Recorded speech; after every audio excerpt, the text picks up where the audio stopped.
Hello friends, நான் உங்க புல்கிங். இப்போ ப்ரீவியஸ் அப்லோட் பண்ண வீடியோட ஃபாலோ பார்த்துட்டு நெக்ஸ்ட் மண்டேக்கான இன்ட்ராடே சார்ட் பார்ப்போம். இப்போ ப்ரீவியஸ் வீடியோவில் பார்த்தீங்கன்னா இமீடியட் ட்ரெஸ் வந்து 25,764 டு 25,730 சொல்லியிருந்தோம். பட் அந்த இடத்துல மார்க்கெட் ரிஜெக்ஷனே கொடுக்கல. அதை பிரேக் பண்ணிட்டு மேலே போயிட்டான். மேலே போயிட்டு ஸ்ட்ராங் ரிஸ்க் கிட்ட நெருங்க முடியல. அதுக்கு முன்னாடி எங்க ஒரு 15 மினிட்ஸ்ல ஸ்ட்ராங்கான ஒரு பியரிஷ் கேண்டில் இருக்கு பாருங்க. அந்த கேண்டலை கிராஸ் பண்ண முடியாம அங்கிருந்து ஒரு செல்லிங் வர ஆரம்பிச்சிருச்சு. வந்துட்டு ப்ரீவியஸ் டேவோட க்ளோஸ் கிட்ட முடிச்சிருக்கு. ஸோ இப்போ மண்டேக்கான இன்ட்ராடே சார்ட் பார்ப்போம்.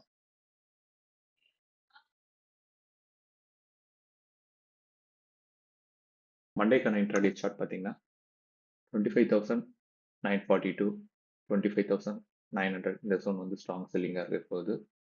அதை ஃபாலோ பண்ணி கீழே வந்தீங்கன்னா இமீடியட் ட்ரெஸ்ஸான 25,852 25,828 இது வந்து ப்ரீவியஸ் டேவோட ஹை. ஸோ இது வந்து ஒரு இமீடியட் ட்ரெஸ்ஸாக இப்போ ஒர்க் ஆகும்.